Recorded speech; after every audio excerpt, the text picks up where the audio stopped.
अपन ने meaning of law of demand पढ़ लिया है। अपना नेक्स्ट पॉइंट है अजम्पशन। ये अजम्पशन क्या है?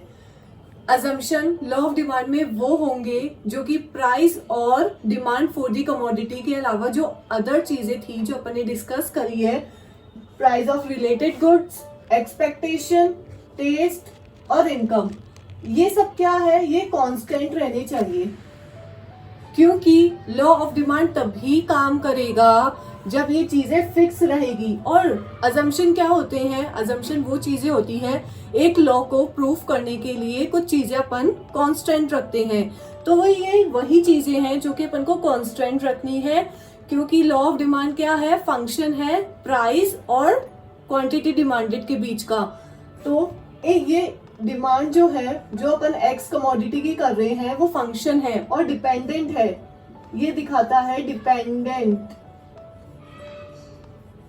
On price of good x.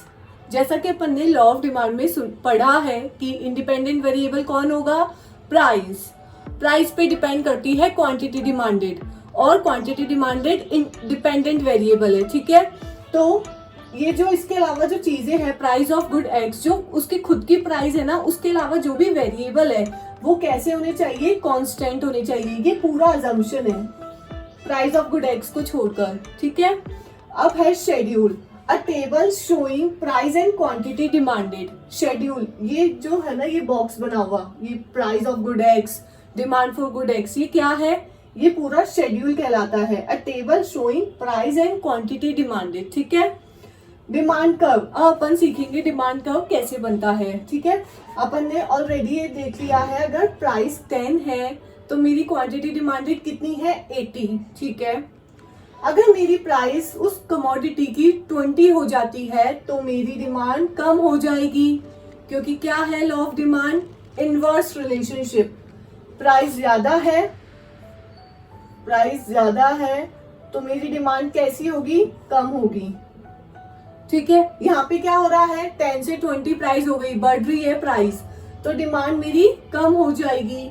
ऐसे ही 20 से 30 हो गई, प्राइस बढ़ रही है, तो क्या होगा? मेरी डिमांड कम हो जाएगी। अब सोचो कि अगर क्वांटिटी डिमांडेड की प्राइस क्या है? 10 है, और मान लो वो 8 हो गई, तो क्या करेंगे अपन ना? क्या होगा? डिमांड ज्यादा हो जाएगी, ठीक है। तो ये सब फैक्टर्स जो है ना, प्राइस के अलावा जो भी फैक्टर्स, वो कांस्टेंट होने चाहिए लॉ ऑफ डिमांड को प्रूव करने के लिए, ठीक है।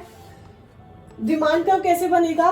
अपन ने बताया कि वाई एक्सिस पे क्या होगा? इंडिपेंडेंट वेरिएबल, ये शो होगा इंडिपेंडेंट वेरिएबल जो कि प्राइस है।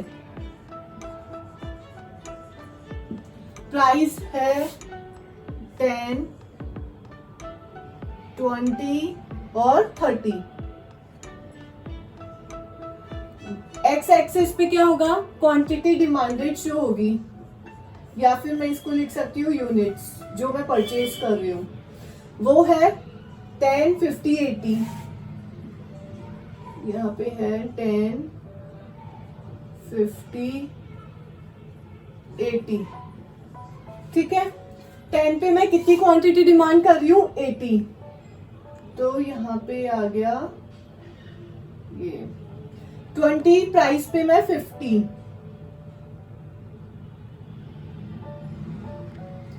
और 30 जब प्राइस है तो मैं कितनी क्वांटिटी डिमांड कर रही हूँ? 10।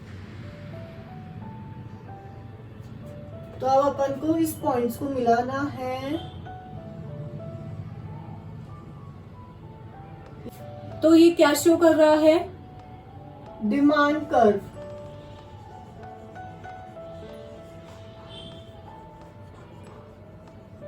तो डिमांड कर्व कैसे बनता है? जब अपन ने पॉइंट्स को मिलाया तो अपन ने देखा कि इन दोनों में इनवर्स रिलेशनशिप है। ये कैसा रिलेशनशिप है? इनवर्स, ये उल्टा रिलेशन है। इनवर्स मतलब उल्टा, कि जैसे प्राइस ज्यादा है तो मेरी क्वांटिटी डिमांडेड कम होगी, या फिर अपन इसको क्या बोल सकते हैं? नेगेटिव रिलेशनशिप, क्योंकि एक बढ़ रहा है तो एक कम हो रहा है, तो ये क्या हो गया? नेगेटिव। इसे मैं और क्या लिख सकती हूँ? Negative relationship.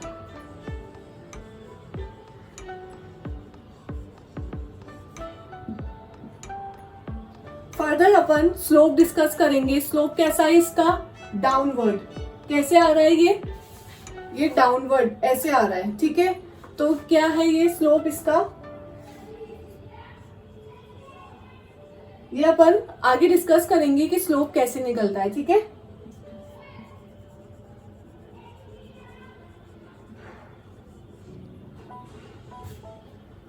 So I hope आपको ये समझ में आया होगा लॉ ऑफ डिमांड का शेड्यूल क्या है, अजम्पशन क्या है लॉ ऑफ डिमांड के, डिमांड कर्व बनता कैसे है, ठीक है। Thank you.